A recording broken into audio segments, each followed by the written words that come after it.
जय हिंद। जैसा कि हमने वॉल्यूम 1 में डिस्कस कर रहे थे बिल्डिंग कंस्ट्रक्शन कैसे होनी चाहिए, हमने उसमें कॉलम का साइज जो हम ले रहे थे 45 सेंटीमीटर बाय 23 सेंटीमीटर, उसमें 16 mm डाया बार्स 4 बार्स होने चाहिए और 12 mm डाया 4 बार्स होने चाहिए।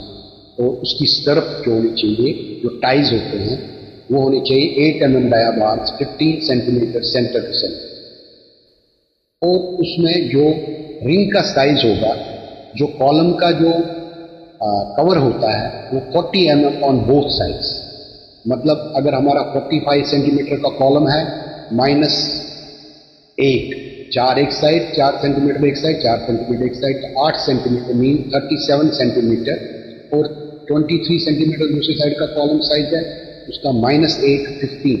इसका मतलब हमारा जो रिंग बनेगा, स्टर्प जो उसको कहते हैं, 37 सेंटीमीटर बाई 15 सेंटीमीटर का रिंग बनना चाहिए।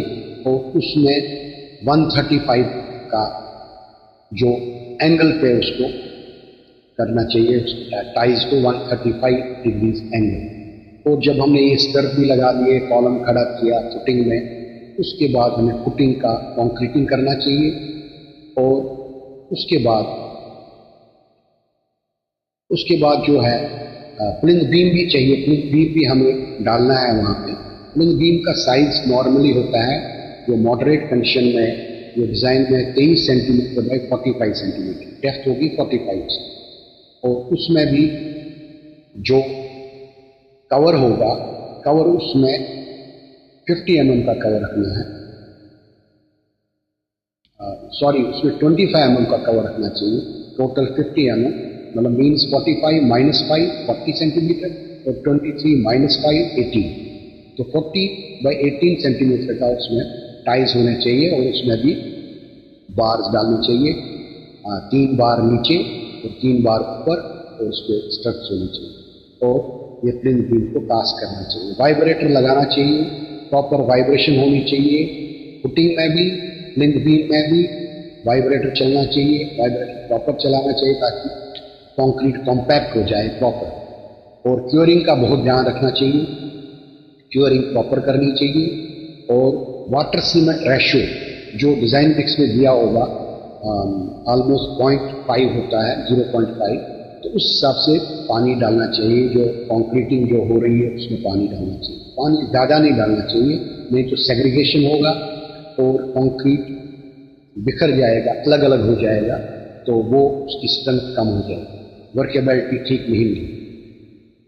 इसके साथ हमें जो टेस्टिंग भी करनी चाहिए, क्यूब टेस्ट करना चाहिए। 15 centimetre bye 15 centimetre bye 15 centimetre का क्यूब एटलीस्ट 9 क्यूब्स कास्ट करनी चाहिए और 7 डेज स्ट्रेंथ चेक करने के लिए।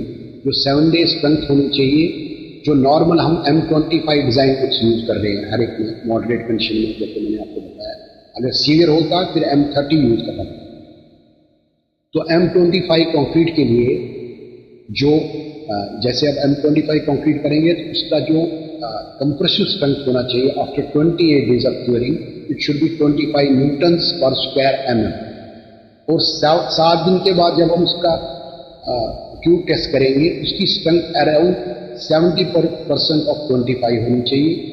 That should be around 19-20 Newton's पर स्क्वायर mm उसकी स्ट्रेंथ आनी चाहिए।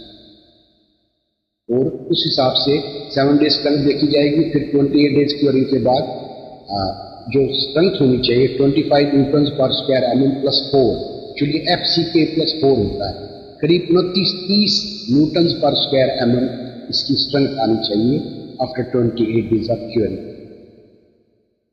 अगर ये कंप्रेसिव स्ट्रेंथ आती है, दैट मीन्स हमारा कंक्रीट बिल्कुल परफेक्ट है और अच्छी तरह से हमें स्ट्रेंथ अचीव हो रही है, जो जिसके लिए हम उसको यूज़ कर रहे हैं। जो कंक्रीट हमने डाला है उसकी स्ट्रेंथ 29 न्यूटन्स पर स्क्वायर mm होनी चाहिए। और ये फुटिंग्स पे क्यूब पास करने चाहिए, प्लिंथ बीम पे अलग पास करने चाहिए। 5 किलोमीटर से ऊपर जब हम कंक्रीट करेंगे, उस हिसाब से ये क्यूब टेस्ट होते हैं। और हर स्टेज पे प्लिंथ बीम के जब हम कॉलम की कास्टिंग स्टार्ट करेंगे, उसका लिफ्ट 1.5 मीटर का लिफ्ट होना चाहिए, उससे ज़्यादा नहीं होना चाहिए। एक बार 1.5 मीटर डालना चाहिए, उसको वाइब्रेट करना चाहिए,